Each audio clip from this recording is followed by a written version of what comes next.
13 বছর বয়সী একটা লাজুক ছেলে, যার কাছে পুরো পৃথিবীটাই ছিল একটা গোলক ধাঁধার মতো। ছেলেটি ছোটবেলা থেকেই নিজেকে একজন ব্যাডমিন্টন প্লেয়ার হিসেবে দেখতে চাইত, কিন্তু কেই বা জানত সেই লাজুক ছেলেটাই একদিন হয়ে উঠবে most famous vocalist, dancer, rapper, BTS ম্যাগনি, আর আমাদের জেকি আওয়ার বেবিকো।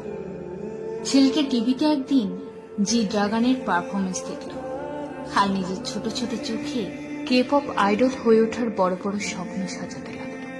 2011 সালে ছেলেটা সুপারস্টার কেতে অডিশন দেয়। ছেলেটা তার লাজুক স্বভাব আর আত্মবিশ্বাসের অভাবে সেখানে সেদিন সিলেক্ট হতে পারেনি, কিন্তু তার কাছে আসতে থাকে বিভিন্ন এন্টারটেনমেন্ট কোম্পানি থেকে অফার। ছেলেটা এর মধ্য থেকে বেছে নেয় বিগ হিট এন্টারটেনমেন্টকে। কি মনে হয় এত অফার্সের মধ্য থেকে ছেলেটা কেন বিগ হিট এন্টারটেনমেন্টের মতো ছোট একটা কোম্পানিকে বেছে নিল? হ্যাঁ, কারণটা হচ্ছে বিটিএস লিডার আরএমের সাথে দেখা হবার পর এই ছোট লাজুক ছেলেটা নিজের উপরই যে ছেলেটার বিশ্বাস ছিল না, সেই ছেলেটা সেই বিশ্বাস, সেই ভরসা আরএমের ভিতর দেখতে পায়। এই ব্যাপারে আরএমও বলে, জংকুকের প্রথম দেখা সেই হরিণী কালো চোখ আমি আজও ভুলিনি। 13 বছরের সেই ছোট জংকুক যেন বিটিএস এর মাধ্যমে পেল তার নতুন এক পরিবার। ছেলেটার কৈশোর কাটে তার 6 বড় ভাই আরএম, জিন, জেহোপ, সুগা, ভি আর জিমিনের সাথে।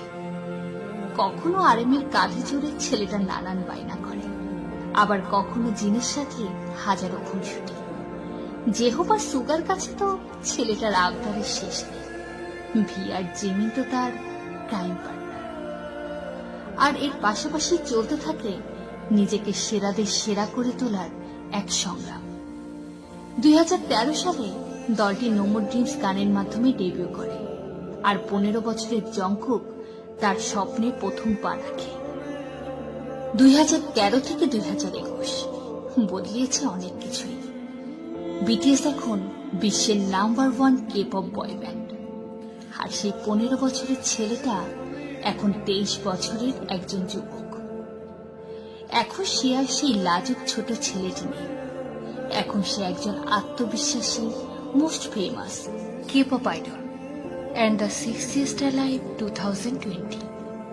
He is now a singer, songwriter, rapper and dancer and the golden Magni of BTS.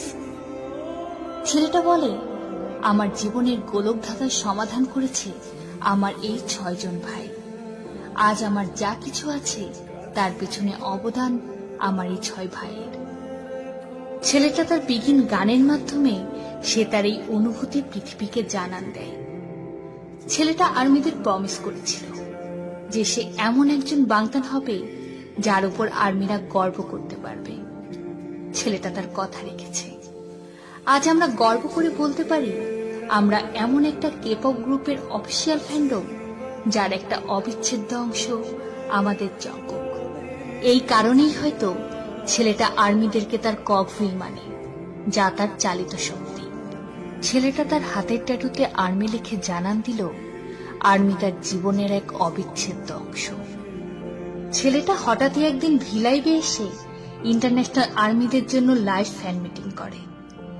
ছেলেটা যখন ইলেকট্রনিক ডিভাইসের পর্দার ওপাশ থেকে তার হাতে হাত রাখতে বলে হাত বাড়ায়, তখন যেন 1000 মাইলের দূরত্ব এক মুহূর্তেই মিটে যায়। যেন আমরাও তার হাতটাকে না ছুঁয়েই স্পর্শ করতে পারি। এই ছেলেটাই একবার কনসার্ট চলাকালীন হুইল চেয়ারে বসা এক আর্মির সাথে হাত মিলাতে স্টেজ থেকে নেমে তার কাছে গিয়েছিল। ছেলেটাকে একবার প্রশ্ন করা হলো, তুমি দিনে কতবার আর্মিদের সম্পর্কে ভাবো?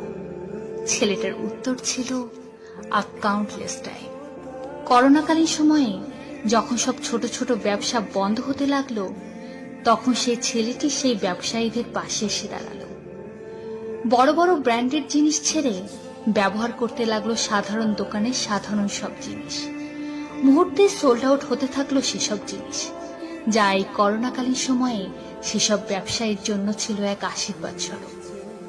সত্যি ছেলেটাকে বিধাতা অনেক সুন্দর করে ভাবতে শিখিয়েছে, ভালোবাসতে শিখিয়েছে, আগলে রাখতে শিখিয়েছে। ছেলেটা তার নিষ্পাপ হাসি আর কালো হরিণী চোখের মায়ায় আমাদেরকে যেভাবে বেঁধেছে, আমরাও একইভাবে ছেলেটাকে নিজের আপন মেনে আপন করেছি। আর তাই ছেলেটার সুরে তাল মিলিয়ে আমরাও বলেছি, you are the cause of my euphoria.